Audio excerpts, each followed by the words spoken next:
Hello, welcome to Ball Talks Boxing here at Sportanarium. Absolute pleasure to be joined by Chris, Ellie, and Holly following a very successful fight that they had in Aberdeen at the weekend on Europe's first all-female fight card, which was live on Fight TV. Congratulations, girls, and thanks for joining us. And Chris, thanks for bringing them along. I thought, we're going to do a prediction show today. We've got a lot of fights to cover. Matchroom, BT, got the American fight with Ruiz and his comeback following the loss to Joshua. But before we sort of chat about that, we thought deservedly so, Holly and Ellie both, they deserve their time in the spotlight following a very, very successful weekend there in Aberdeen. And we were talking off air before, we started recording, and Arv was saying, he'd seen the girls on the pads, working out, but he'd never seen them actually have a fight in the ring. So I thought it'd be Arv, as a ex-professional fighter himself, I thought it'd be really nice to get your thoughts on what you saw, Arv. How was your take on the weekend's action? I thought that they all done absolutely fantastic, and I was impressed because I'd never seen them fight before. I mean, I've seen them on the pads, but doing pad work and fighting is two different things. I've seen people look superb on pads, but when it comes to fighting, they're not very good. But in the case of these girls, when you see them on the pads, they're fantastic. And when they fought, they was fantastic. So I was really impressed. And I was quite shocked, to be quite honest, to see how they fight, because they're so quiet. And to see them fight was amazing. I mean, again, what we were saying on the broadcast, actually, I mean, Holly, especially Ellie, did fantastic. Obviously, you're very skilled and brilliant, but, you're both real young girls, 17 and 18 years old. I mean, for me, what really stood out was the boxing, the IQ, the way they could find themselves, finding the angles, the movement, and let's be real, they were, especially in the case of Holly, you were in with someone who was, she had a kickboxing background. All right, it might have been her professional debut, but she was a tough girl. And, we were all talking again before we went on air, and Steve was saying some of the body shots that you were putting into that lady, that young lady. I mean, how she managed to get through that fight was I mean, that's an accomplishment in itself, because like I say, sat ringside listening to those body shots going, it was making me wince. So God knows what it must feel like to be on the receiving end of them. So Holly, tell us a little bit about that. I mean, is that something you've been working on with Chris in the gym, the body shots?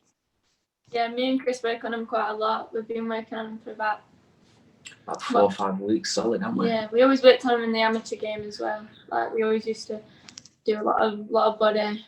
But yeah, a lot of body shots going in there. I mean, it showed. I mean, when you're in the ring, do you find you do them automatically? You're not even, or are you actually are you working, looking for the openings to throw the body shots, or is it just autopilot for you? You just throw them automatically without even giving it a thought? Well, yeah, we do that. Yeah, it's a bit of both. Like, if you see the opening, you're obviously going to throw it, but sometimes it is automatic. You just see it and you want to hit it. Well, outstanding. I mean, obviously you won. We were talking again before the recording went all weird. We were saying that you won our inaugural Sportanarium Fighter of the Night and Fighter of the Night belt. I mean, huge congratulations, and you were well deserved. That was a well deserved win for you. I'm sure that's going to be 100%. First of many, many, many belts that are going to be sat on your in your trophy cabinet as time goes on. I mean, Chris, how did you feel about Holly's fight? I mean, you as the coach, Yeah, I mean, I thought it would punch perfect. I mean, I'm not just saying this, but the last 3 to 4 weeks of camp, she's looked $1 million. I mean, she always looks great, to be fair. She's got a great boxing IQ. She's crap at maths, but anything you try and teach her on boxing, she just absorbs. Honestly, she really does. But last 3 weeks, she was looking bulletproof, honestly, and I had the body bag on. I kept saying to dinner, that left hook's ridiculous, and it were hurting me through the body bag light. So when you're getting that, and that's with 16-ounce gloves, it's not with 8s, and she was still hurting me proper. So I knew it were coming, and I've always said we had a plan, didn't we? We had a round by round plan, because we knew this girl would be there till the end, because she's strong, she's an adult, she boxed amateur as an adult, which makes a big difference, because I was only boxed as a youth.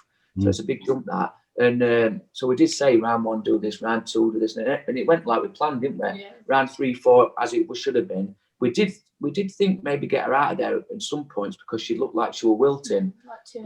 It's that Irish blood. She's just strong, aren't Yeah, and I guess I guess, she, like we were saying, before she turned over to the pro boxing, she was a quite an accomplished kickboxer, I think, back home in Northern Ireland, wasn't she? And we caught up with her, after the fight, at the hotel, having a chat with her, and she was saying, I think it was the second round, wasn't it? It was the second, yeah. That she took a shot from Holly that, really shook her up and took the wind out of her sails, and she was umming and ahhing about whether she could actually carry on, but luckily it was for her, it was getting towards the end of the round, so she kind of sucked it up. And it was second round. She got caught. We were left up to liver. We were on one at corners, and I think there were about 8-9 seconds left at round, and Holly went for it, but just didn't have enough time. And then she said to me afterwards, when she got back to corner, of the minute's break, it took her like 30-40 seconds before she could even breathe. So she was game was over to come out for that third. Very, very tough girl, and she's very durable. I know I sort of dropped you a message last night, Chris. Obviously, I watched the fights back again. One thing that not many people have mentioned was I was particularly impressed with both Holly and Ellie, the footwork, and just trying to utilise some good acumen in terms of finding those angles and the shots that you both put in. I know yours was obviously short-lived, Ellie, and you put her away quite easily, but you can't take away the intelligence side of it. And you two girls have got it in abundance, trust me. So, yeah, I was particularly impressed with how you both utilised the footwork and just finding those angles. Because you don't see many fighters do that. It's just gung-ho. It's that you were very clever with the way that you did things. This gym is all footwork, honestly. It really is. It's distance and footwork in it and timing. That's what we basically work on. We don't really do anything else. Distance, timing, you know what I mean, and just looking for shots. But it's not, we don't look at punch ratios or power output, because it's all useless if you're not in the right place to throw the shot and your feet aren't set, or, you know what I mean, if they're not in concrete, then you can't throw that shot anyway. So it's a bit pointless. So we always say on the loose shots, be right at distance, and then when we step in, we plant and we punch, don't we? But it's all footwork. I'm telling you, footwork timing is all we work on. It's fantastic. It shows. It shows. Absolutely fantastic. The fact that the way you girls hit, but you was the way not to be hit back. Well, I was very impressed with that also. I mean, I keep posting on social media about both girls. It's hard to believe they're so young. I mean, the way they operate in that ring, I mean, it's way beyond their years, and if they can do this at the age they're at now, I mean, Christ, what's it going to be like a couple of years, 3 years down the line? They're going to be absolute superstars. They're going to be. There's no getting away from it. They've got a great coach here in you, Chris, Yeah. And, you're going to keep them on the right track. I mean, for Ellie especially, I mean, again, I was there, so we had conversations. On the day there was, there was a lot of changes in the lead up to this card because of obviously, unfortunately, due to quarantine, some of the opponents that were due to come over unfortunately couldn't make it. It was a big event for you girls as well. Europe's first all-female fight card. That's pressure in itself. And TV's there watching it. You're young. I don't know how you put up with that kind of pressure. If I was 17, I'd probably have been a broken boy. And probably been crying to my mum and sat in the back eating a lollipop. But yeah, that's the way it goes. But I mean, obviously, you girls took it all in your stride. Big card. Lots of changes happened in the build up to the fight with opponents, purely due to the fact of this damn COVID. It's prevented a lot of people that original opponents couldn't actually fly across. I mean, and especially for yourself, Ellie. I mean, like I say, you had quite a late notice change of opponent. I mean, how did that affect you in the build up? Did it affect you, or did you just take it all in your stride? I mean, I know the answer, but for the listeners. I think Ellie, it was tough for Ellie because we've got to change her opponent 2 weeks before. She'll be fighting Esther Kaneko, who's been in with Delphine Parsons, Anna Rankin, and everybody.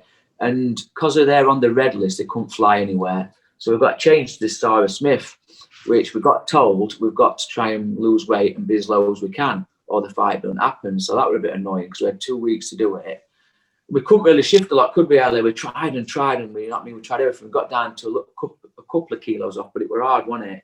So we'd already done that. So we were a little bit drained on the day because we had to weigh in. And then the other opponent had problems getting there. So then we had to get a late opponent at 5 hours notice. When 1 minute we weren't boxing, then we were. So it was good for us that we were because we hated not to box. But them opponents that you don't know about and they come in, you know what I mean, on a bit of a spin of a coin, I think the dice of them. I mean, Orville tell you, when you spar with novices who never boxed, it's horrendous because they catch you with all sorts because it's not as it should be. You know how to slip it, you know how to block a jab, but when they're throwing like haymakers and hoops, like Ollie's just said, it's crazy. So mass credit to her because she had to stay composed. That girl came at her at 100 miles an hour, and Ellie hates that anyway. That's not how Ellie boxes. But she boxed her head off and got a drop, didn't you? And then, I mean, right in wrong wall, weren't it? But huge credit at 5 hours notice for both girls. You know what I mean? Both girls. Absolutely fantastic. Like you say, it's very hard, isn't it, when you think you're fighting someone and then your opponent changes and you're fighting someone else. And the way you boxed that girl was absolutely fantastic. To be quite honest, you made it look easy. The way you boxed off your back foot, and you keep her at range was absolutely fantastic. Ollie, I just want to say, you took a couple of good shots from your opponent as well, and how you took those, you kind of swallowed it up quite nicely. So yeah, fair play to you for doing that as well. Yeah, because she did come at him, didn't she? She came at Ellie, and you know what I mean. We said, didn't we, Ellie? I've talked about it afterwards, like that she swung and caught a couple. But to be honest, Ellie, what you said to me, you didn't really feel them, didn't you? There were no on them, were there? You know what I mean? Because she were out of range, she was kind of like, that girl was just like, just clipping, wasn't she, Ollie? It was like a little bit of a scuff shot, you know what I mean? Came off end at jaw, but no, not on the jaw, wasn't it? So he was fine, weren't you? I mean, Becky James was just getting into the swing, really, when it got stopped. She was just getting confident, and the footwork was just lovely, and we were just enjoying it, weren't we? And then it got stopped, so we were disappointed. But the first rank KO, we can be happy with that. Oh, definitely. And Becky, the girl you fought, Becky Jameson, you know, from Glasgow. I mean, she was a BKB bare knuckle boxer, you know, so this was her professional boxing debut as well.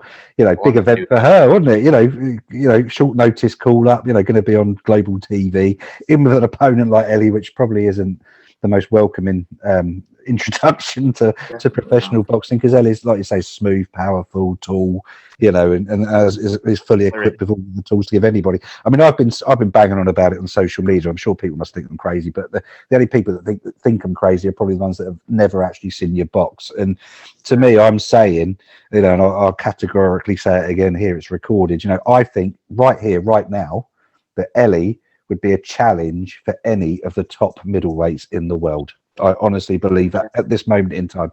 I think if you went in with even the likes of Savannah Marshall, Clarissa Shields, any of them, I honestly do believe that you would either give them a very, very tough time, or you're more than you're equipped to actually beat them right here, right now. And people can laugh me out of why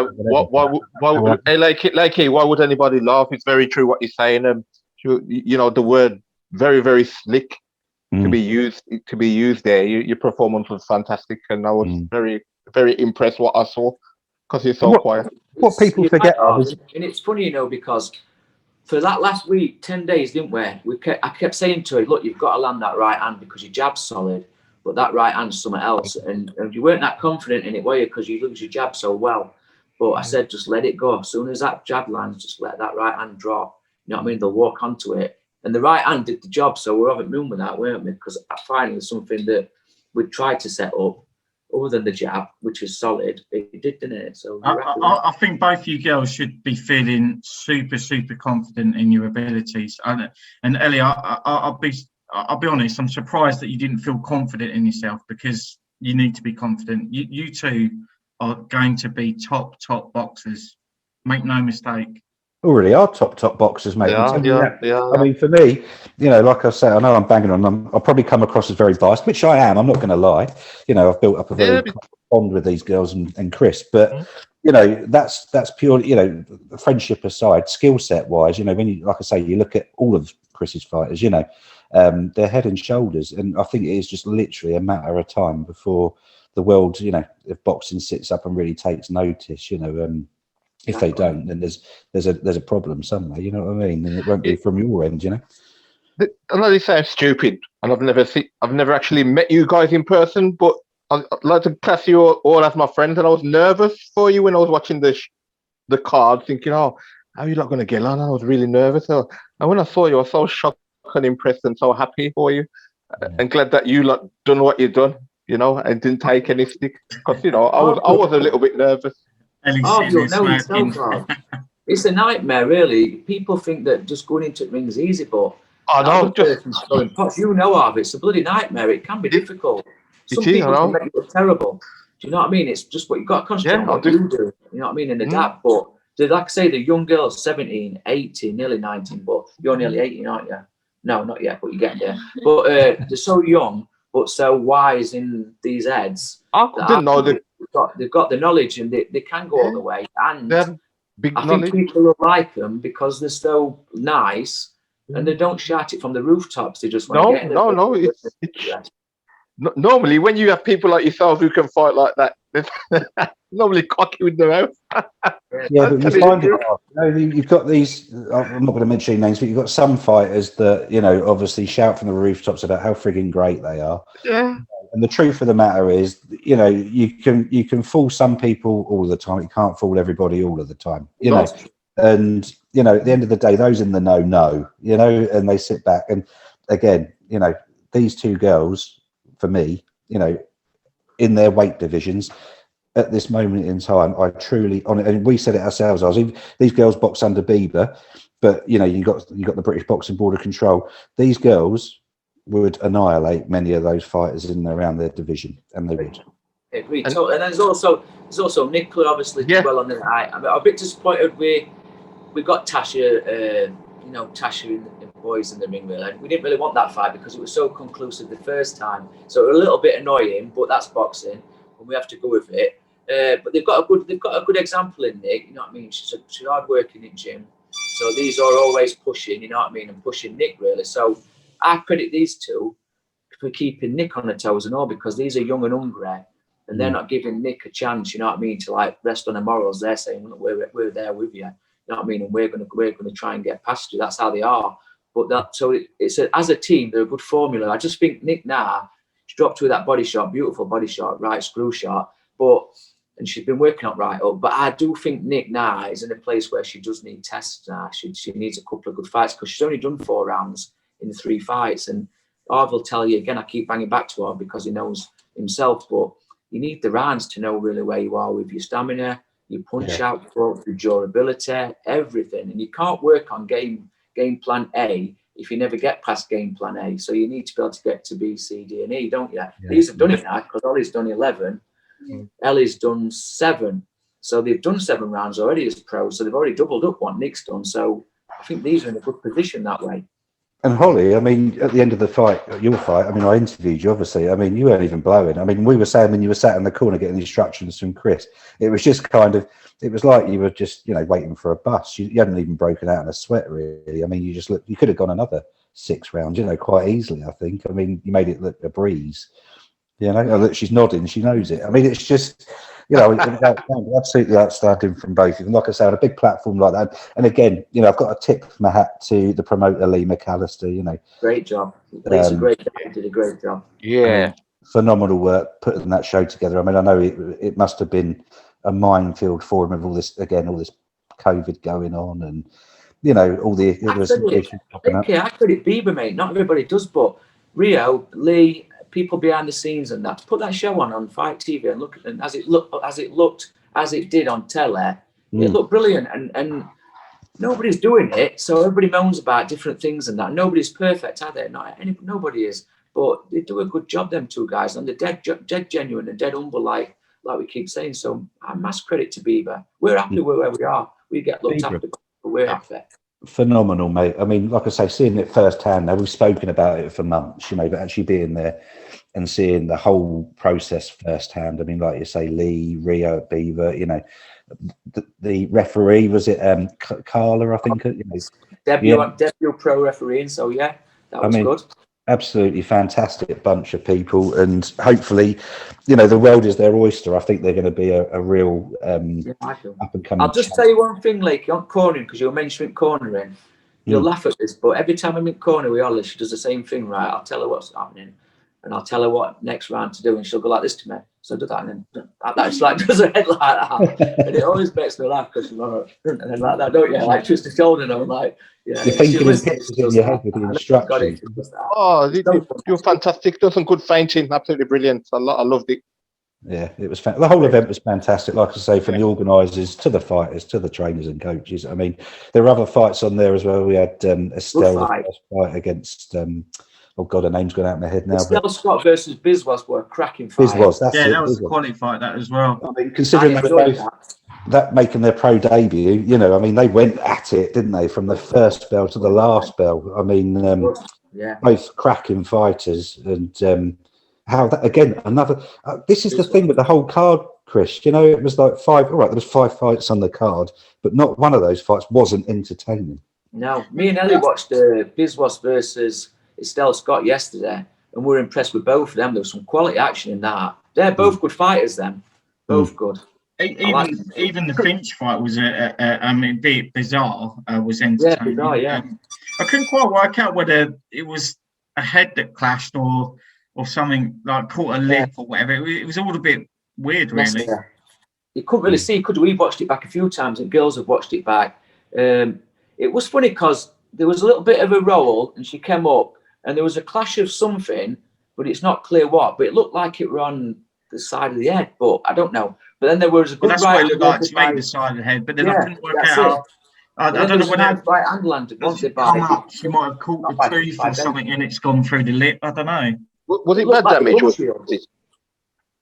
Was it bad damage, Chris? Was it?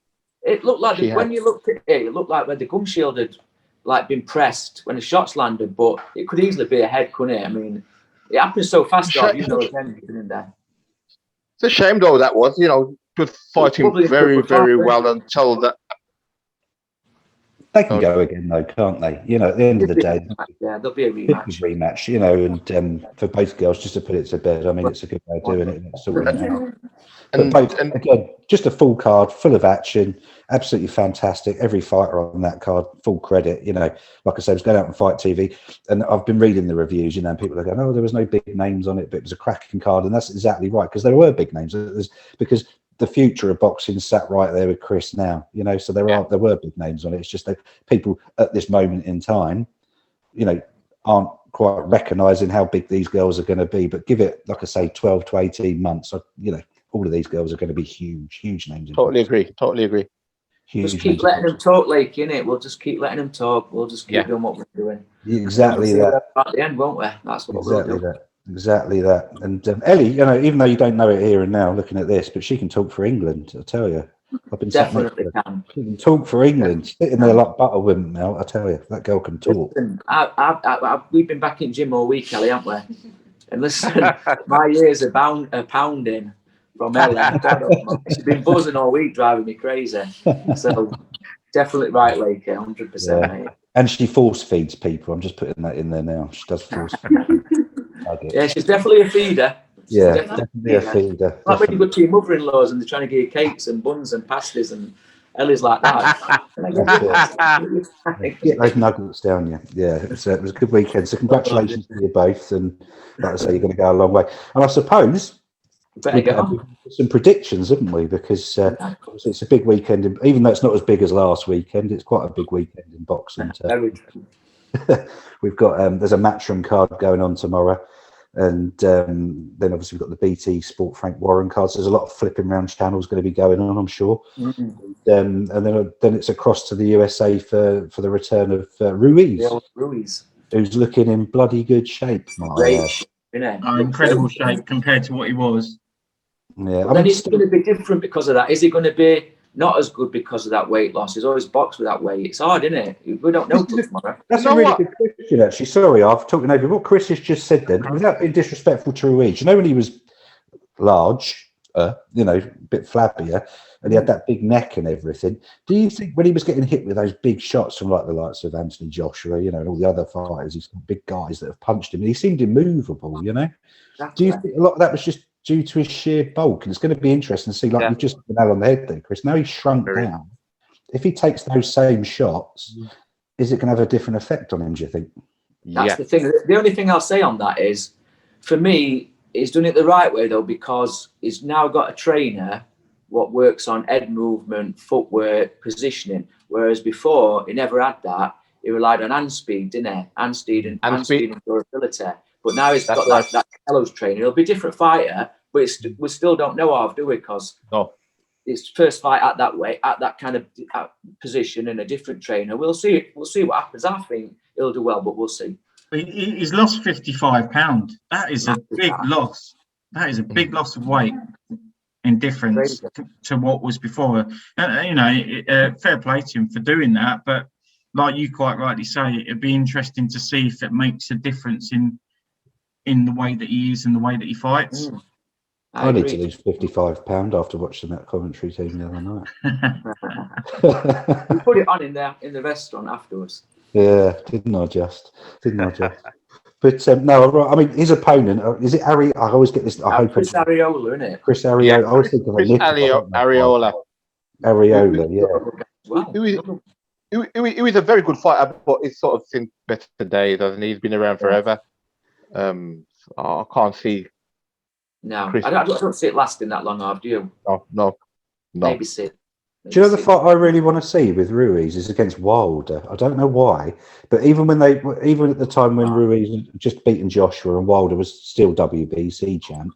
Yeah. I don't know why. I was just thinking that would be quite an interesting matchup because Ruiz, at that time, like we say, we don't know what it's going to be like now, but at that point, just had that chin of cast, just a steel-chinned guy, and obviously Wilder's renowned for his power. I was always interested to sort of see the dynamics of those guys in the ring to see how that would pan out. So hopefully, I don't know what's going on with Wilder. I mean, I don't know if he's coming back to boxing or if he's calling it a day. There's something going on there in the background with the Fury kind of situation and all the rest of it. Yeah, I think that might be the fight that happens next. I don't want it to be, but.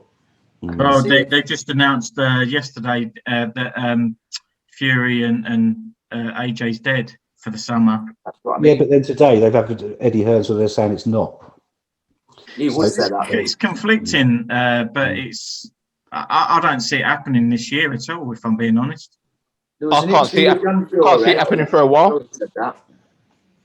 Yeah, it'd be interesting to see, but I think you're right. They're going to be taking on different opponents in the summer. I mean, guys, I wouldn't want to see Fury against Wilder again. I wouldn't actually. There's no point. It's boring. It's done. Just get on with it and fight someone else. Because you know why as well? Because he hasn't got a chance against Fury. Wilder should be fighting Dillian White. That would be a good fight. Jumping in there with Dillian White. Yeah, I might see that. Yeah, I think Ruiz, going back to Ruiz, when you listen to him, he wants the third fight with AJ. That's what he's after. Yeah. But do you think it would be a brilliant things fight? with that, Chris? He won't get that because by the time they've faffed around with all of the nonsense with Fury, and if there's a rematch and stuff, and I don't see them two fighting this year. I see it early next year. It happens. By that time, it'll be probably another 2 years before Ruiz gets anywhere near it. Yeah. To be honest, it's deserved, isn't it? I mean, it's one apiece. It'd be the settler, wouldn't it? Yeah. It is deserved. Be a settler fight, Who's best of three, isn't it? One apiece, best of. We'll probably see what Ruiz is like tomorrow night, and then we'll get an idea what it's going to be like with that training. But if he's with that training, it all works out. It looks good tomorrow night. I think AJ will stay clear, if I'm honest, because I see a routine win for Ruiz. I mean, that Ariola's not fought for 2 years now, or just over 2 years, and I just think Ruiz Well, I'll give you my prediction. I think he takes him out within 5 rounds. Yeah, I set same. I say under 6 or 6 and under. Yeah. I say glorious fashion and all. You say the same, Ollie, yeah? Ellie, what are you saying? On Ruiz Ariola? You're saying the same as us. So Ellie's agreeing with us. I'm going to put you on spot first next time and see if I agree with you. Yeah, just put her on the spot. So moving, so I think the same as you guys. I think it'd be like between rounds 3 and 5 and be an easy win, to be honest with you. I think Ariola's just probably going to just turn up for the payday, really, go through the motions and then find a way out as quick as possible. Fair enough. But it'd be a good run out. Yeah, he's seen better days, or Ariola. He's been around forever, hasn't he? He's past it now. I don't think he's got any chance whatsoever against Ruiz. But good fight. I'd never quite made it as a world champion, did he? Who did he fight? He's beat some good names, but he's also lost to good names. It's a funny one, isn't it? It was a fella he fought and he got stopped in the end, and that guy seemed better. That fella got knocked out by Oh, what's his name? He had dreadlocks. Oh, God. Oh, you're on about Charles Martin? No, not You're Charles talking Martin. about Stiverne. Stiverne. Yeah, Oh, he's yeah, been yeah, of twice. course. Stiverne. Stiverne. Yeah, Stiverne. Yeah, Yeah, he, forget he about lost Stiverne. both times to Stiverne. Yeah, you remember when Ariola fought Stiverne, and Stiverne knocked him out, didn't he? Done like Yeah, a little, yeah. and Mr. well and truly shot to bits now, isn't he? Yeah, he is. yeah, Terrible. that's what I was sort of getting at, like, you know. So I can't really see. That was quite a while ago, and that's how long he's been. He's still fighting now. I can't really see him doing any good against Ruiz. That was back in 2014, wasn't it? I think it was when he fought him. Yeah, a few years ago. That. Yeah, and you know that. So look how long ago that was. I can't really see him having any chance against Ruiz or Ariola, none whatsoever. No, You know, I think- he's done his time, hasn't he? It's just it's a warm up for. It's just to get Ruiz a run out, isn't it? And That's it's gonna right. be an finish, and you know, and then he can start shouting for bigger names, you know, in the division. So, I mean, obviously that moves us nicely onto the Matchroom card, which is obviously a big one in terms of. I mean, obviously we've got the big one. We've got Parker and Chisora, but before that we've got, which is interesting, and also it seems to be garnering more interest, is Jonas versus Taylor. So when you look on, which is interesting when there's a big heavyweight fight on the card, but if you look at statistically, there seems to be more interest in the women's world title fight than there is the two guys going at a heavyweight, which is interesting. There's some good fights on that card from bottom to top. There's like Marcus Morrison versus Eubank. That's interesting because it's under Roy Jones Jr. There's also Campbell Atten making his second fight. There's James Tennyson, who's a banger. That's another good fight. And then you've got the two headliners. It's a good show, that, you know. People are moaning that fight it being box office, but it is actually, I think it's kind of worth it, especially with Jonas versus Taylor. It's marginally borderline, Chris. I mean, there's an argument to say, like you just said, that it is, but I don't know, maybe one more headline fight in there could be better. Could really justify it, but I can see why it is. You know, the problem we've got now is because the zone's $199 and you get Canelo versus Billy Joe Saunders for $199, nobody looks at Sky Box Office and thinks 20 quid worth it. It's just fair play, isn't it? Right there. Isn't that right? The zone's $199, isn't it? It's the best thing ever. It's like Christmas for me, that. Me too. So if we go through then, sorry guys, I had to nip off for a moment and grab something. But are we starting bottom to top, Lakey, or are we going top to bottom? Let's go bottom to top. So if we go Campbell Hatton v Levi Dunn. Not bad fight, mate. That's a better fight for Campbell, that, for his second fight. It's a better fight. I can see that. I can see Campbell on this fight. I've watched both kids, actually. I can see Campbell stopping him this time. Maybe maybe in the fourth, last round, maybe. Get him out. Is it 6 round of that, Lakey? Not sure on this one, mate. It doesn't say. For me, I think it's a 6. But I think Campbell gets him out in 4. Yeah, and I'm just thinking as well. I think the first, his pro debut, he had a lot of pressure on him, didn't he? Yeah. They came out the blue moon. He's Ricky Hatton's son. That was it was a big, massive amount of pressure on a very young man. Making most people make their professional debut, and it's kind of goes under the radar. But he had the glare of the world on him, didn't he, for that fight? So, I think he did well in that first fight, Campbell. A lot of people moaned about him, but I don't know what they expect because he had a minimal amateur career. He's only a young lad. I think he's only 18 in there. And then everybody's expecting to be like Ricky Hatton now. I mean, he's not going to be. He might look like him, but he'll grow only into his own person. Give him time, innit? Yeah, there's plenty of time to grow into his own person. I mean, obviously, it's always going to be the same. Nigel Benn's son, everyone sort of said about that. Chris Eubank Jr., everyone said about that. It's always the case. But I thought he done well in the first fight. This fight, I think, is a routine win for him. He didn't have a massive amount of amateur experience either, did he? I don't think. He had under 20 bouts, or maybe just 20-ish, but he didn't have loads. No. Nah, so I mean, I'm with you guys. I think he'll get him out of there this time. I think sort of between 3 and 4. So it'd be good. Good luck to the kid. I hope he does well on it. Next one, we've got Scott Fitzgerald v Gregory Trinell. I like Scott Fitzgerald. I like him. He's good fighter. I do like the guy, and he can box. and he's strong. But he's fighting at 168, which is a bit crazy for him. But that's because he's come down in a lot of weight because he would put on the loads, didn't he? But 168's mad. But he'll get the win, and he'll probably look rusty but decent doing it. I still think he stops him because I still think he's a bigger to Fitzgerald. What are you saying, Al? Yeah, reckon the same. He'll stop him. A stoppage between 6th and 9th round for me. Yeah, I'm saying same, mate. I agree with that. That's a good shout. That was the word of Aberdeen, that, you know, a good shout when we were saying this all the time. It's just rolled into Jim for this week, and it's a good shout. But yeah, I agree with that, buddy. And the next fight, we've got the vacant IBO World Lightweight title, which is James Tennyson. I hope I get this name right, and apologies if I don't, is Giovanni Strathon. Yeah, good. Hey, that's good. That's basically how they pronounced it yesterday, isn't it? Well, I don't know, but I hope it's right. I've probably insulted him totally, but Tennyson's strong. Tennyson is one puncher. He is. He's a big hit to that guy. but he's actually 24 by knockout. Yeah, can punch, can't he? Yeah, can't. What do I say?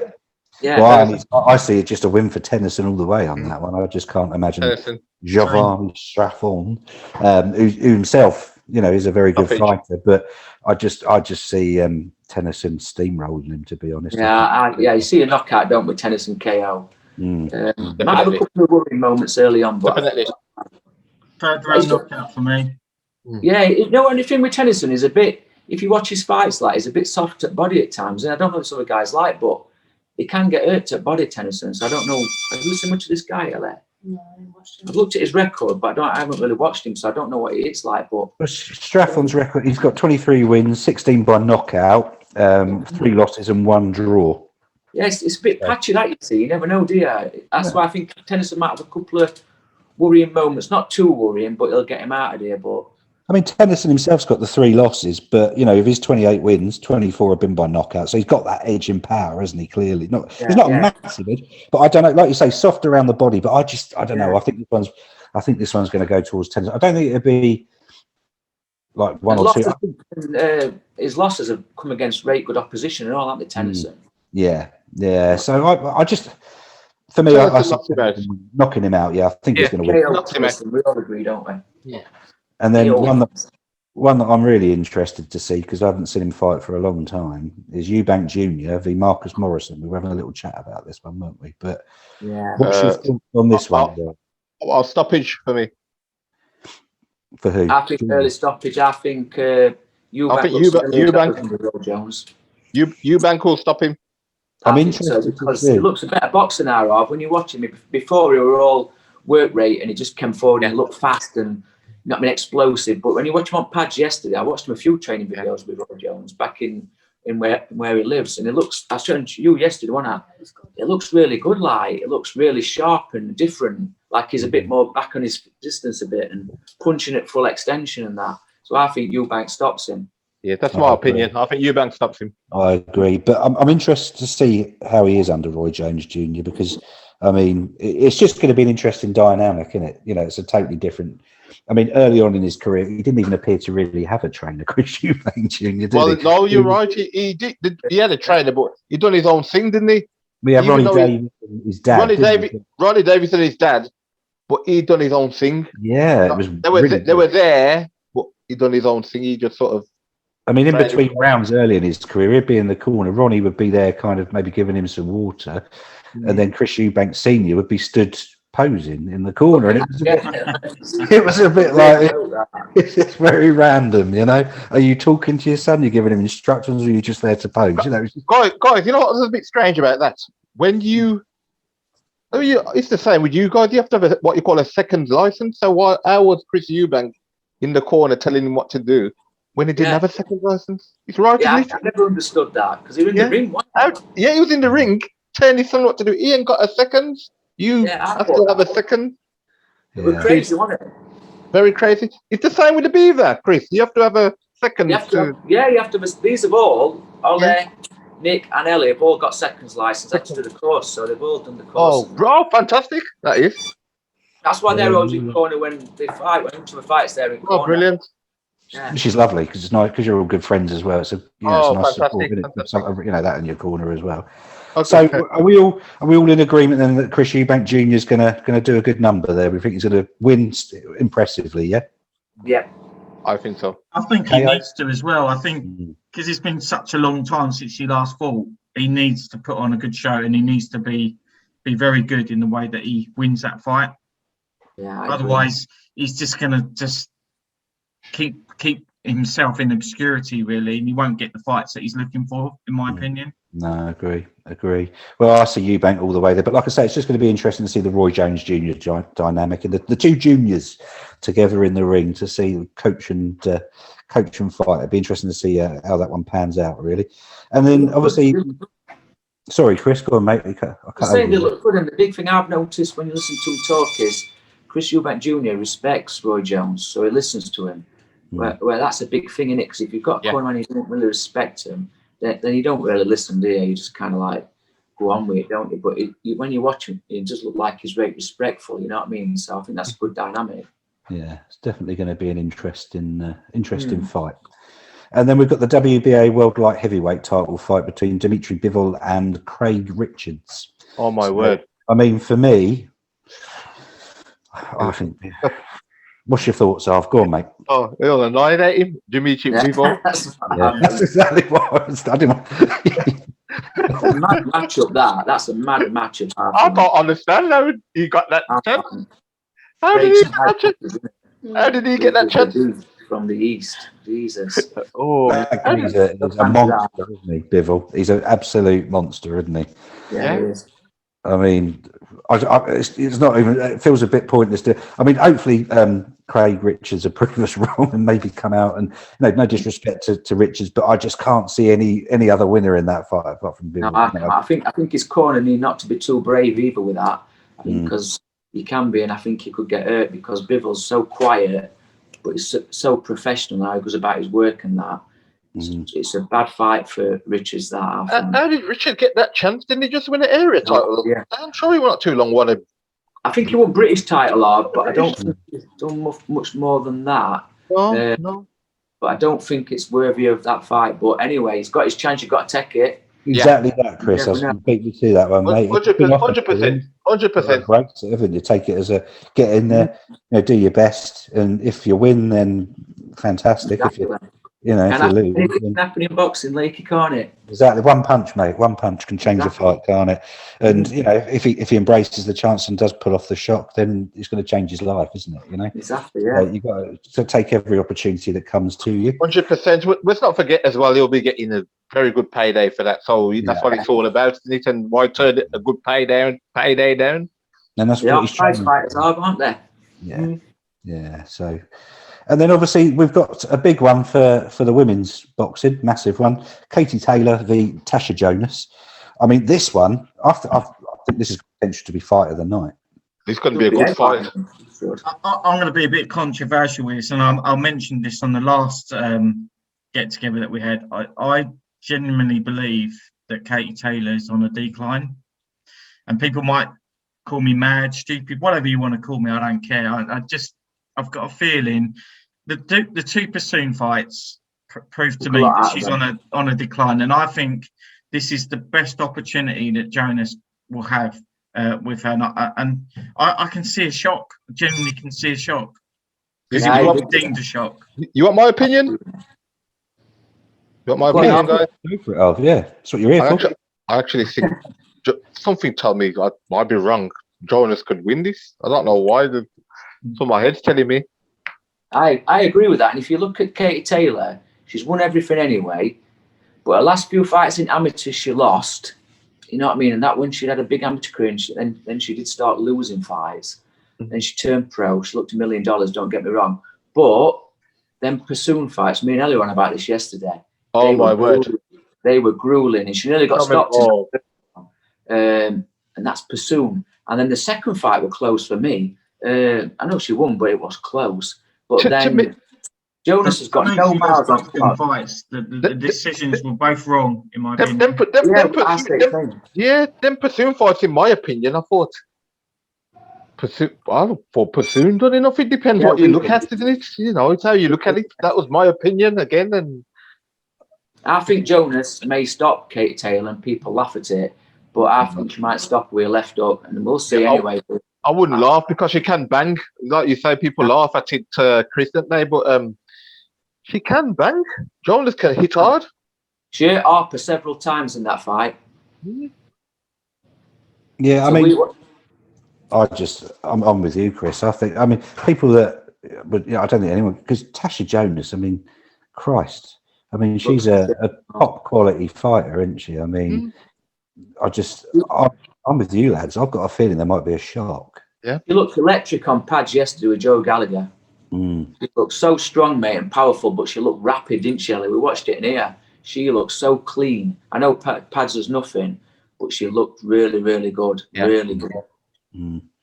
Yeah, I foresee a shock. I don't know if Katie Taylor's on the slide or whether the weight doesn't suit. I'm not sure, but I just think Jonas is going to be too fast for her. I've just got a feeling. I don't know. Just if she gets a fair decision, like, you know, I mean, Joe Gallagher's been going on about it, and he has got a point because the commentary on Sky is biased. Oh God, isn't it? Taylor is Sky's golden girl. You can't say that, Chris. Was, and you just don't know, do you? I'd hate to see her get robbed again. God almighty. Yeah. Chris, that's the main problem, isn't it, with these matchroom cards? Yeah, it's always it's always siding with the home fighter. You need to give both aspects the outlook it deserves. You can't just go, well, they're the home fighter, we'll give it. Yeah, 100%. It's like there's only one fighter in the ring. 100%. What's going on? There's two of them in there having a tear up, and you're talking about one of them, like the other. That's right. The other problem that you've got is because there's no fans as well. Everyone can hear everyone, so they can hear the commentary going on as well. So the judges will constantly hear that. It's a great shot from Katie Taylor, and they will definitely side with her with the commentary all day long. Joe Gallagher said a good point on the Harper fight after it. He says the judges should wear headphones in the commentary. They should not be listening to commentary or the corners. That's right. 100%. Watch the fight.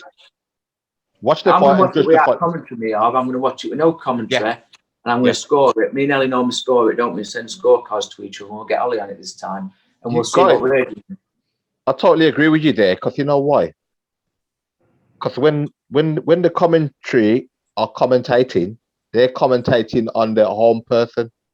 But when the opponent is hitting the other person back, they say nothing. No, it's terrible. Spot on when you say they should wear headphones so they can watch the fight and see who's winning with their eyes, not with their ears. Exactly. I totally agree, Av. And it happens fight after fight after fight. 100%. Great shot from them. Great shot, and nothing gets said about the other person. 100%. Let's be straight, mate. Let's be straight. Look at Adelaide versus that Polish guy. He never won that fight.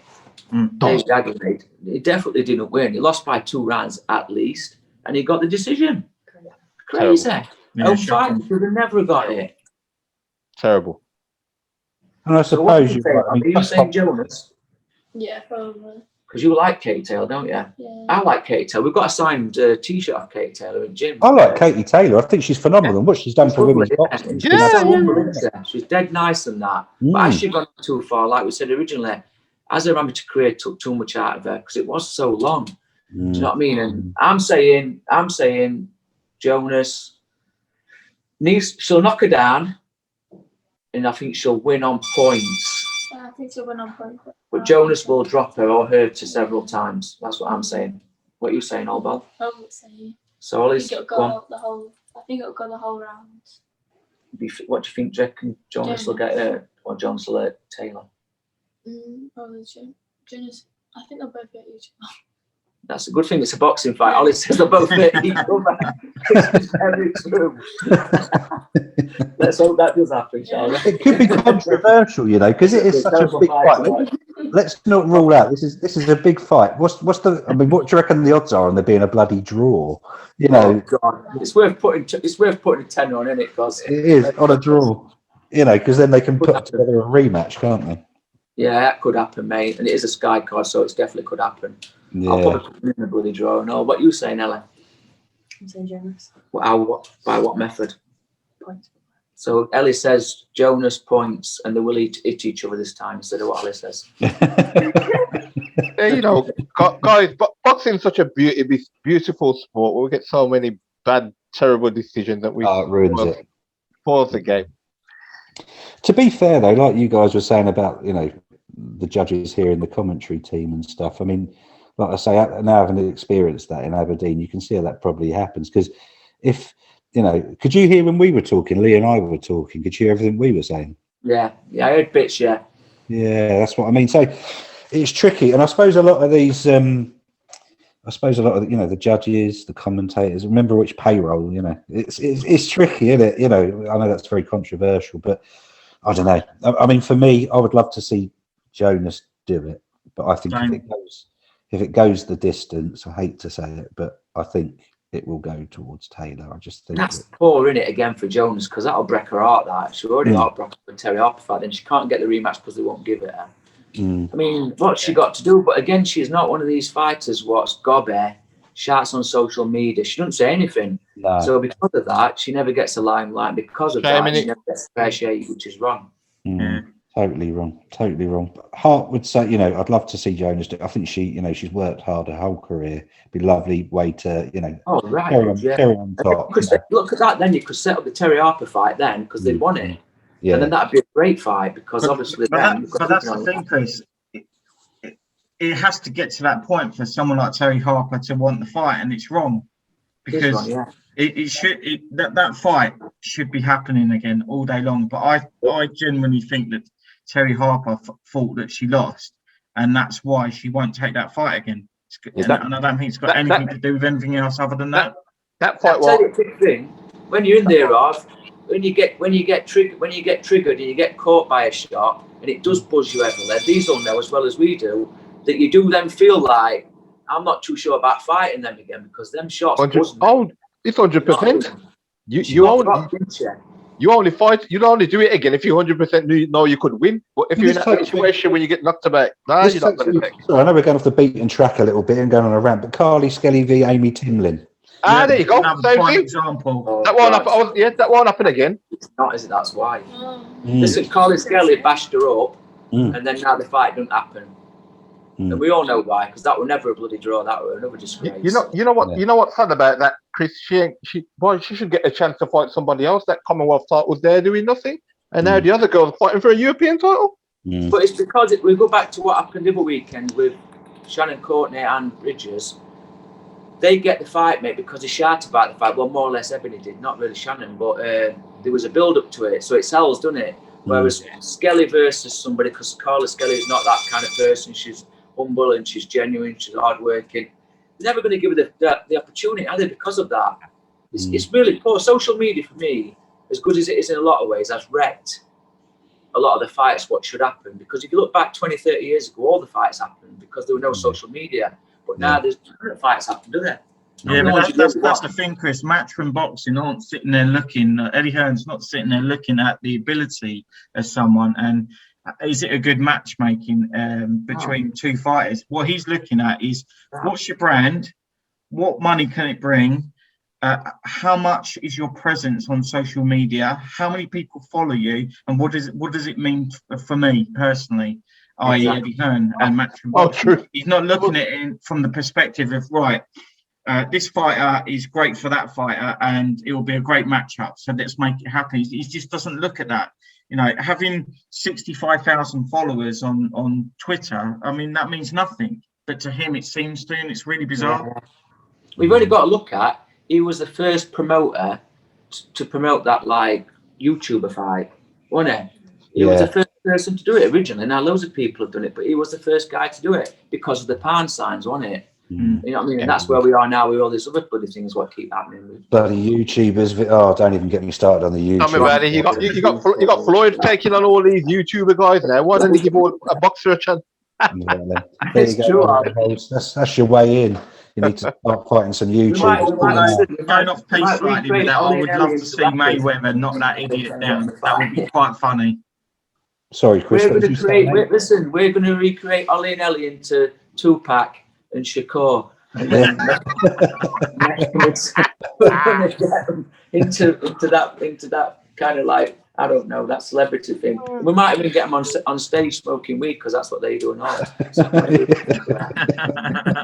Hey, Chris, could Go on, your two girls take on like some of these other girls on like the British Boxing Board of Control circuit and fight? Is that allowed? Is that allowed? Yeah. But it's like what I've said about Carla Skelly. Carla Skelly, she's a British Boxing Board of Control license holder. She's going to fight on, well, hopefully, on one of our cards. We can allow them to come on ours, but the British Boxing Board of Control, for a British fight, won't let us fight on theirs. But if it's a world fight, they have no choice, obviously, because it'll get... They need to change their rules, Chris. Yeah, we should both just go fighting each other, shouldn't we? What's it really matter? Exactly. Everybody gets exposure. What's it matter? Best fight the best, don't they?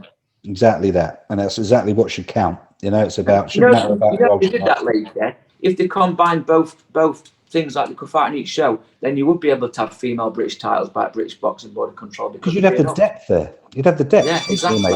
I put this on the other day. I said if the powers that be got off their asses and started recognising all of the fighters the way they need to be recognised, the depth would be there to create more opportunity and more titles. Exactly that. English, British, you know. I don't know why you can't. I mean, a foreign person can come from another country and fight on a British Boxing Board of Control. But exactly. why can't? It's not very hard. That's what it is. It's on monopolisation as well. It is monopolisation. That's it. Yeah. That's it, Steve. But on that fight at the weekend on our show, we had a British Boxing Board of Control licensed coach in one of the corners. So we allow that. So what's the difference? I mean, it's crazy. Isn't it? I totally agree. It's crazy. Nuts. I'm just glad, mate, that we're not like that, and we'll just do what's best for boxing. That's why Bieber's brand is called Changing Boxing for Good, isn't it? Because they want to try and do it. Well, Chris, I hope the British Boxing Board get like that also. I do. I think eventually it's going to have to happen. I think it's getting to the point with Bieber now, and I'm part of Bieber now. So again, I might come across as a little bit biased, but you know, I go with what I see with my eyes and come to my own conclusions. I don't need other people to tell me how to operate my brain, you know. And you know, seeing what they're doing, like we said earlier on in the show, you know, with Rio and Lee, you know, promoted what they're doing is groundbreaking stuff. And what you can get from Rio at Bieber, the guy is a massive ball of energy. He's on the go 24/7, and everything he is doing, he's not doing it for himself. It's at the heart of the fighters. That's what he's after. You know, he wants to progress boxing. He wants to progress women's boxing. You know, he's not doing it so he can get himself in the spotlight. He's doing it for all the fighters that are under his organisation. You know, he's dead passionate, mate. When I first looked at Win Pro, I got given his details by Nathan De Castro, and he says, just speak to him before you go to British Boxing Board of Control, because I had me interview and stuff with them as well. And I rang Rio and had about 3 hour, you know, can talk late, but about 3 hour conversation about what they want to do and female fighters and all this lot. And his passion just sold it to me. And I just thought, you know what, that's the way for me. So that's why I jumped that way. But you're definitely right, like, he's a great guy, and he is in it for the love of the sport, nothing else. Exactly that. But also, guys, I suppose we better move on to the last fight of the Matchroom card for the evening. It's the big one, or the big boys, should we say? It's obviously it's Derek War Chisora v Joseph Parker. So it'd be really interesting to get your thoughts on the outcome of that fight and how you think that one's going to go. I'll start with Chris. Let's go with you, Chris. What's your thoughts? Listen, this is a good fight, this, because both got new training teams. Parker, I think did need a change. Gone a little bit stale. I don't know, his last fights were a bit poor. But I watched his build-up on that, and I watched Chisora's, and Chisora's always going to come forward, but he just get tired. I think Parker stops Chisora late. That's what I think. With Andy Lee in his corner, who was a great tactician. It's great. He's a great teacher, Andy Lee. I think Parker wins late stoppage. I think Chisora will be game, and he'll be robust all the way through. He might even drop Parker, but he'll definitely hurt him a few times, and so will Parker. But I think Parker stops Chisora late. That's my prediction. And Steve, what's your thoughts?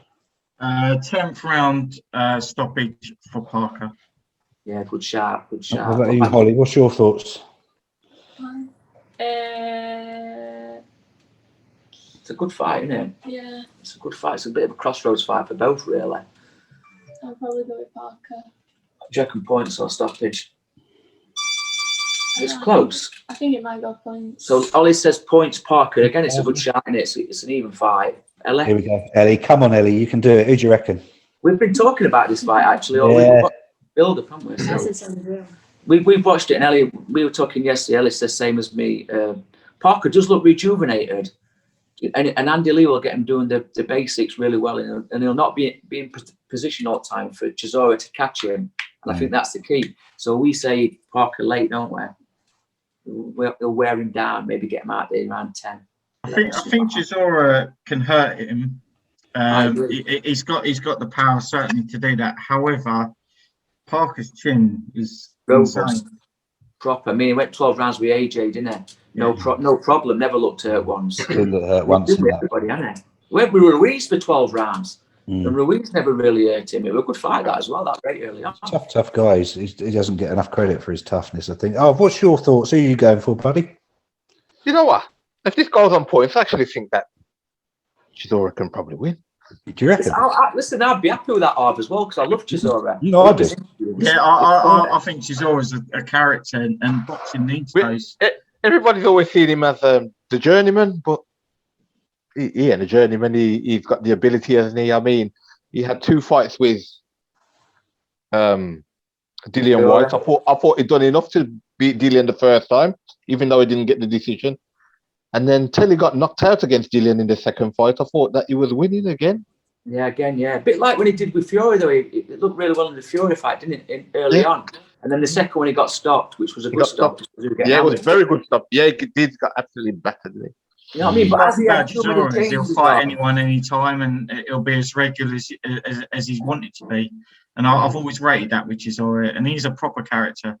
Yeah, he is. He's got Buddy McGirt in corner, which is a good person to have in corner. But then I also think with Chisora, as he had just too many changes. Do you know what I mean? He's had a lot of change of trainers, Annie and Dave Caldwell. It can add to your game, don't get me wrong, but it can also mess with your own natural way, innit? Do you know what I mean? And it's a tough one, innit? It's a tough one, and Chisora's got so many miles on clock. I forgot about that as well. It's also that as well. It depends. Will he turn up? Has he taken too many? Like you say, with the miles on the clock, he can just catch it. He can catch up with you overnight, sort of thing. So, like a lot of people say that Chisora won Usyk fight. I didn't see that. I thought Usyk schooled him, really. Yeah. Usyk outboxed him, didn't he? Yeah, boxed him. He did. It's crazy. It's crazy how people thought they won it by coming forward. I just don't see that. Yeah, people don't always know, do they? No, they just see that aggression. The normal boxing fan, the casuals, and they just think, oh, he's coming forward.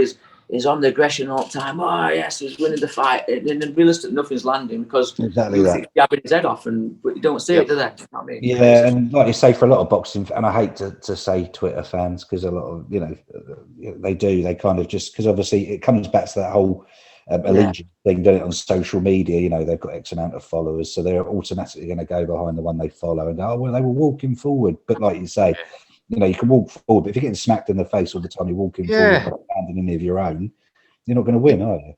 People forget sometimes a person can be coming forward, but the person going backwards is boxing your head off, fighting on the way. An American approach, though, isn't it? They talk about pressure fighters, but if you look at a lot of American fighters, when they talk about pressure, they might be walking forward, but they're landing punches while they're walking forward. They're not just walking forward. That's right.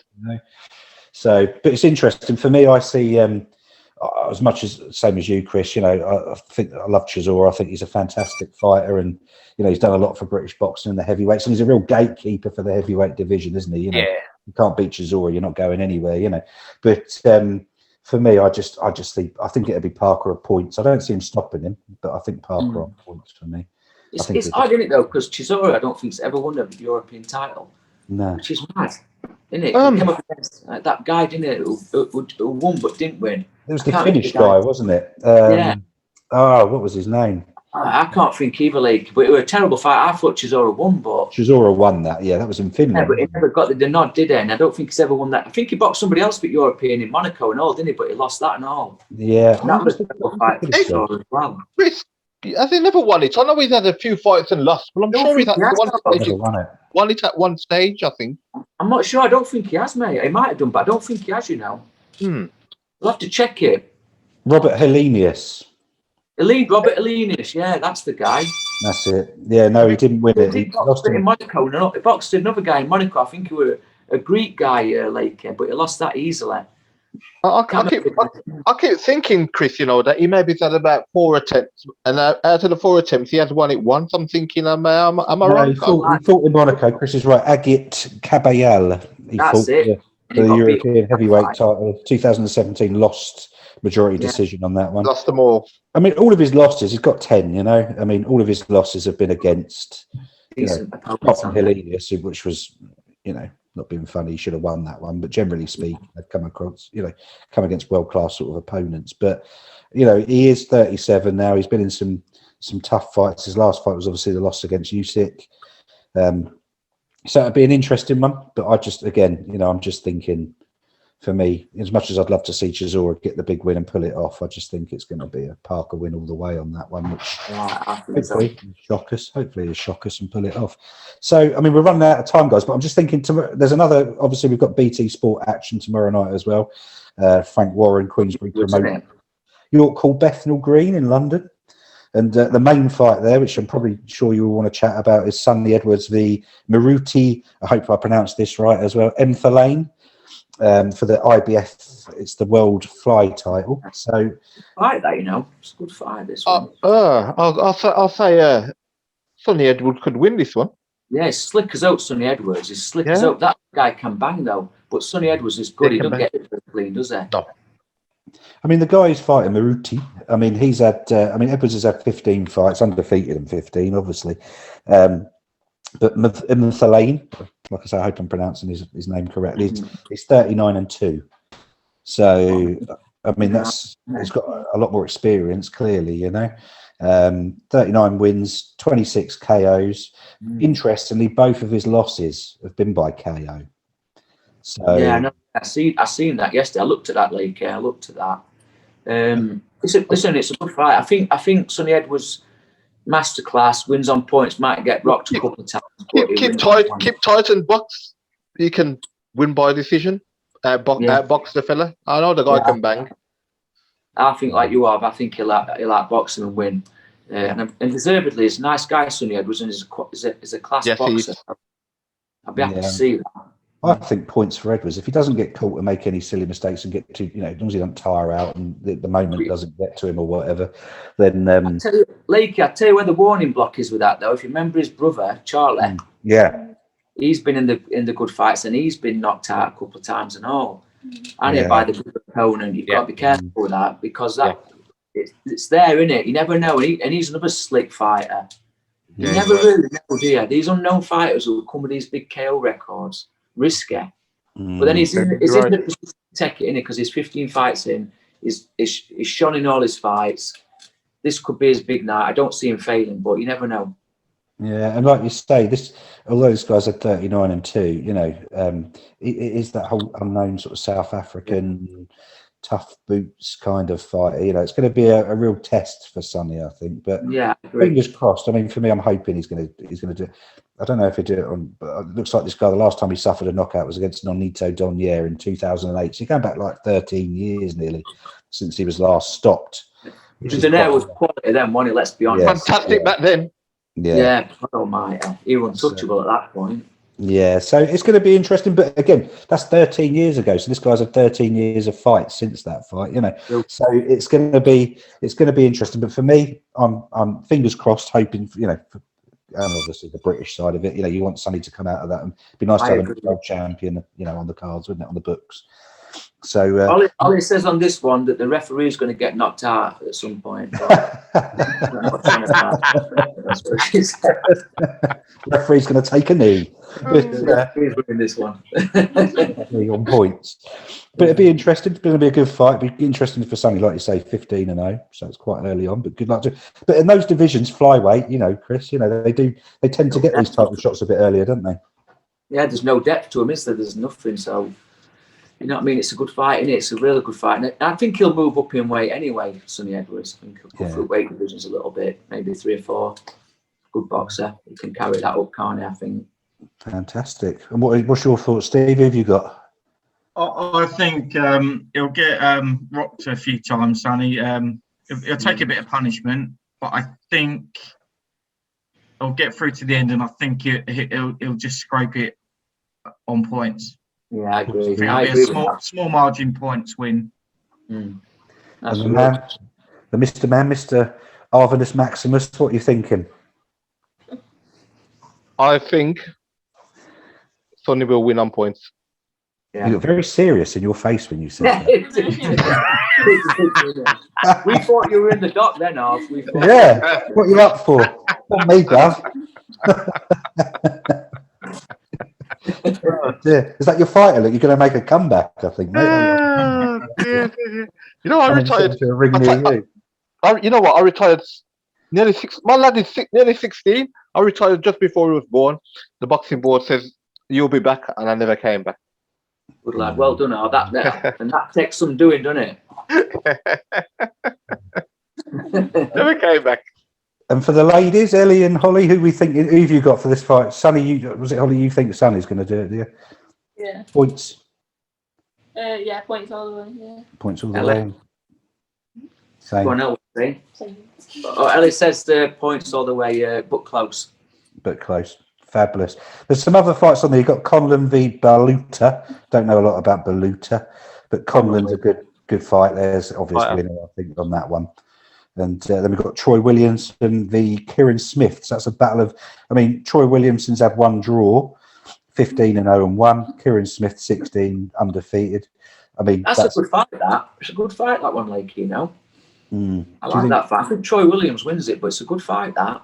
Yeah. It is a good fight. It's a 50-50 of that one, isn't it? But I'm with you on that. I think Troy Williamson.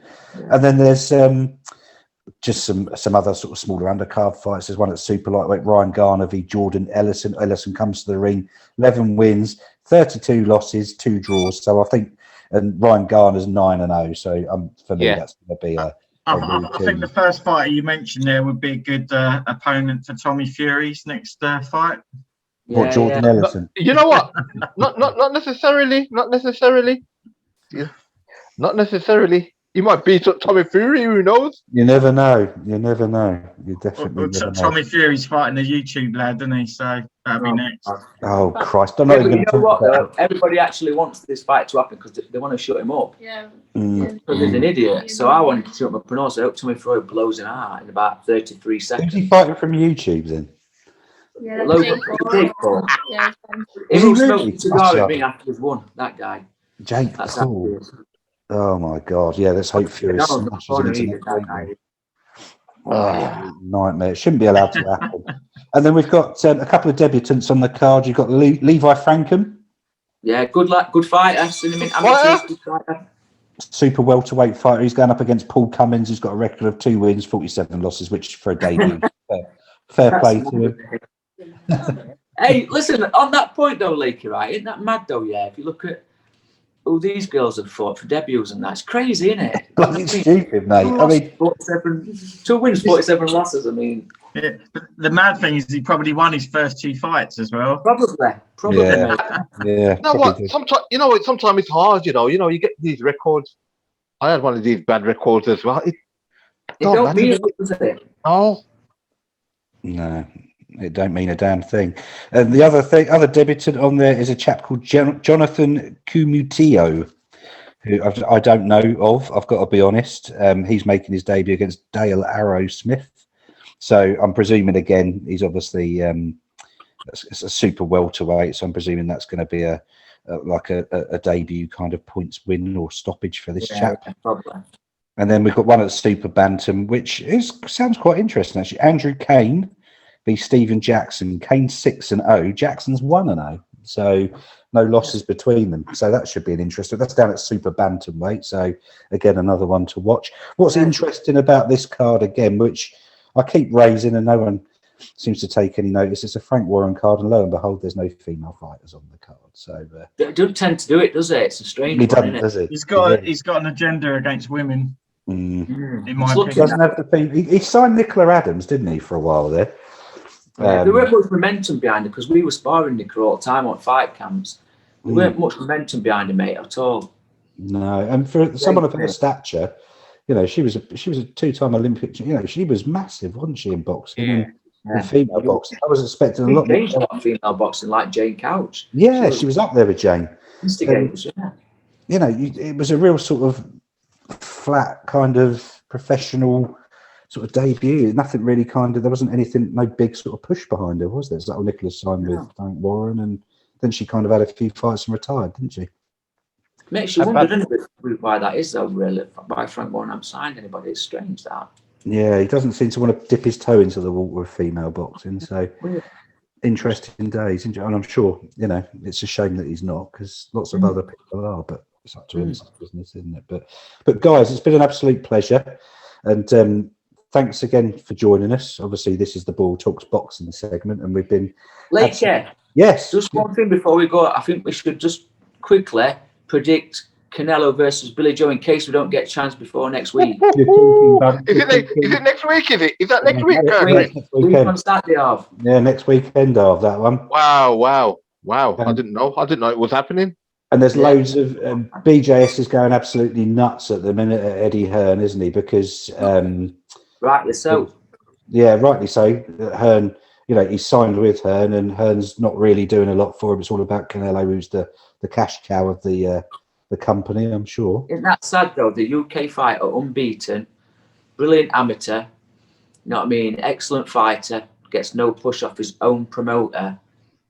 Very sad. Shocking. Very sad. Bad. It's shocking. And I hope Billy Joe wins. It's tough. In my opinion, Chris, Billy Joe can win. Why can't he win? He has all the ability, got all the boxing ability, can punch hard enough to keep you off. Yeah, I think he can, mate. And the good thing about Billy Joe Saunders is he doesn't stand there and get hit. No. And his southpaw is tricky. He can switch as well. But let me tell you one thing, right? Billy Joe Saunders unbeaten, never looked like getting beaten, really, right? But Golovkin, first fight, for me, beat Canelo. Second fight, could have beat Canelo. Yeah. Alexander Lara got absolutely robbed when he beat Canelo early on, didn't he? Absolutely robbed. Absolutely robbed. Who was the other southpaw? There was another one, mate. Trout. Austin Trout. Austin Trout. Mayweather as well. So Mayweather schooled him in all off. So that's Mayweather schooled him, and Austin Trout to the southpaw. Austin Trout, another one. Yeah. That's what I'm saying, mate. So for me, he's a beat fighter, Canelo. I know he's come on low, and I know he's a beast, and I know all this, and he's got great head movement, and he's a complete fighter. I like Canelo. Yeah. But Billy Joe's never been beat. Why is he not getting the accolade? Do you know what I mean? And you know what? You know, he's one of these people, Canelo, even if you beat him, you're not going to get the decision. That's how it seems to me. No. So they all say how great he is. Well, he's been beaten. Yeah, it won't. That's what I mean. If we don't stop him, or we don't win, does it? But I'm going to put money on a draw for that because it's 25-1. So I'm going to stick some money on a draw.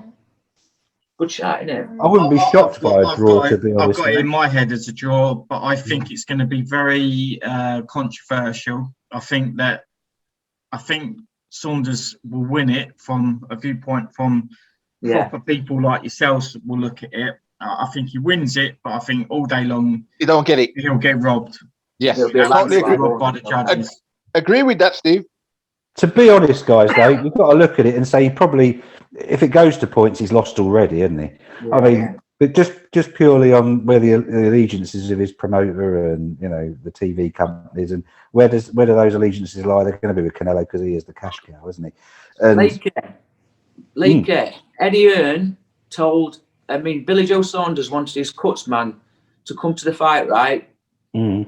Eddie Hearn told me, if you want your own cutsman, you're going to have to fly him in. That's an absolute disgrace. No very way. Very disgrace, that. Very disgraceful. Exactly. Everything's stacked against Billy Joe in it. But you know what Billy Joe's like? A little bit like Tyson Fury. Keep stacking cards against me and I'll knock them all down. So let's just hope that Billy Joe can do it. He looks in phenomenal shape. He does. Best shape I've seen him in. Who's his cornerman? Does anyone know? It's Mark Tibbs, isn't it? Oh, Mark Tibbs, yeah. And Tyson Fury's been out there with him, I think, training, hasn't he? Yeah. So, but he looks in phenomenal shape. I mean, there was a picture of him on social media the other day, and I thought, yeah, you're looking in, you know, he's looking ready, you know. But then, as always, like bloody Canelo looks like a bloody block and all, doesn't it? So Yeah, it's that hard, guy's isn't it? neck, mate. He looks about 15 stones, doesn't he? He always looks huge. He does, He's yeah. not come up through the weights, hasn't he? I mean, obviously, he had Kovalev at light heavyweight, took him out. I was shocked at the Smith fight. Yeah, I was. I thought I was that didn't pan out at all how I thought that fight was going to go. That was because of the height difference alone. I was thinking Smith would cause him a lot more problems than he did.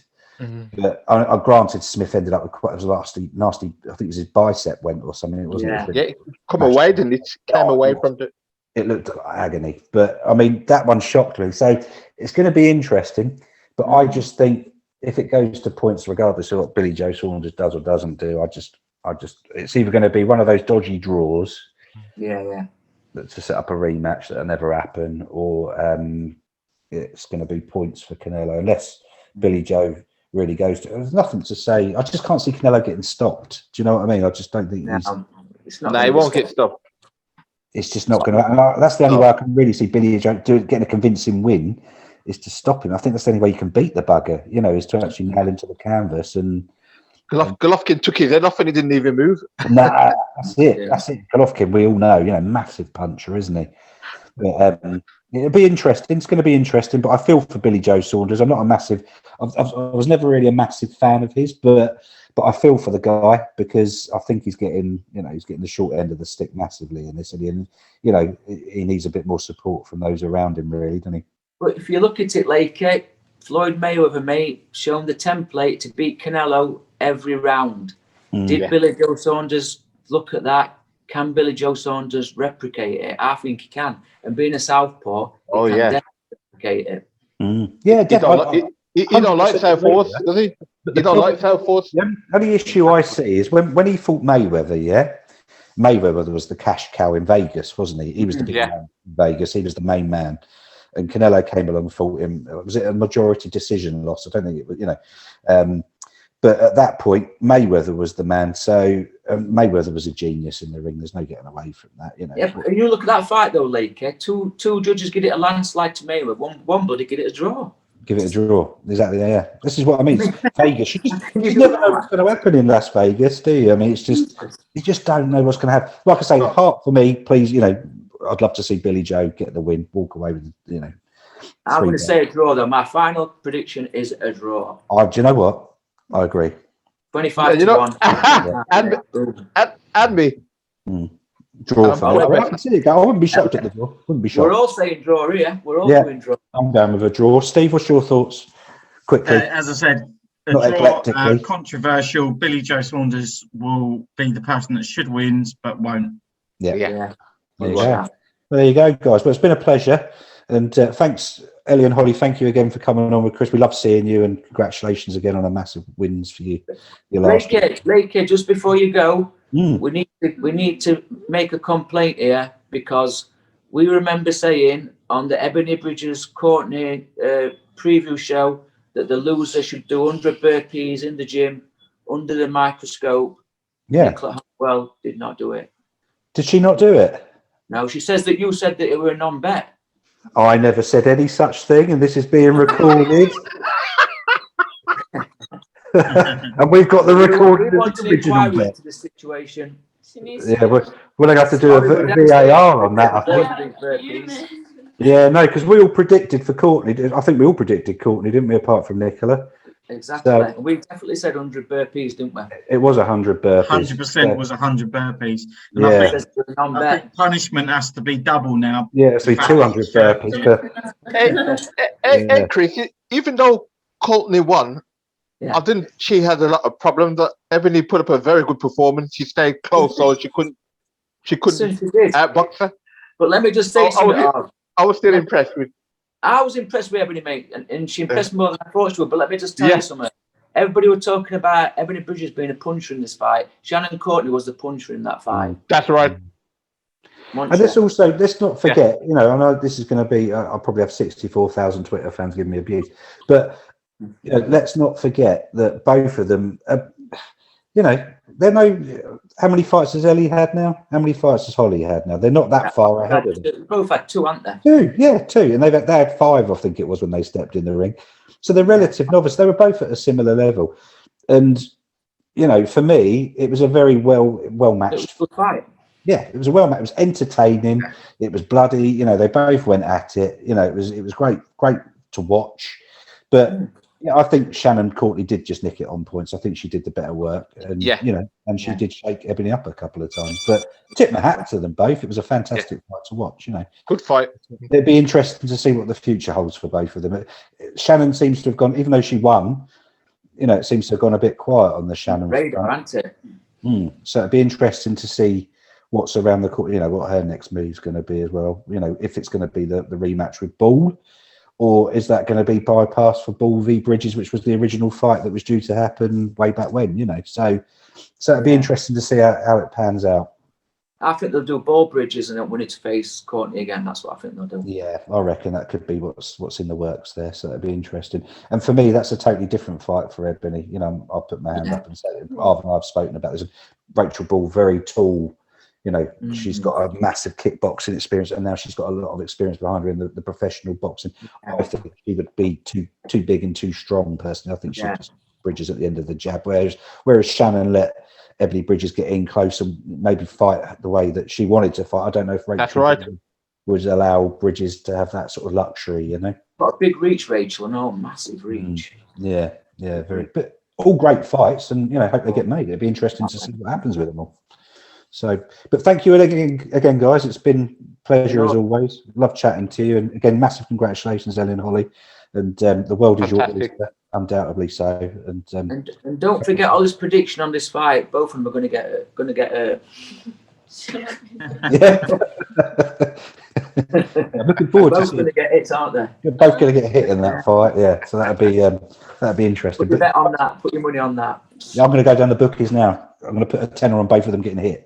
I am. I'm winning all the way. 0.066666666 to 1. Anyway, guys, take care. Thank you very much. Cheers, guys. We're playing this out, guys. And check it out and see if our results were correct after the fight. See you later, guys. Cheers, guys. Bye bye.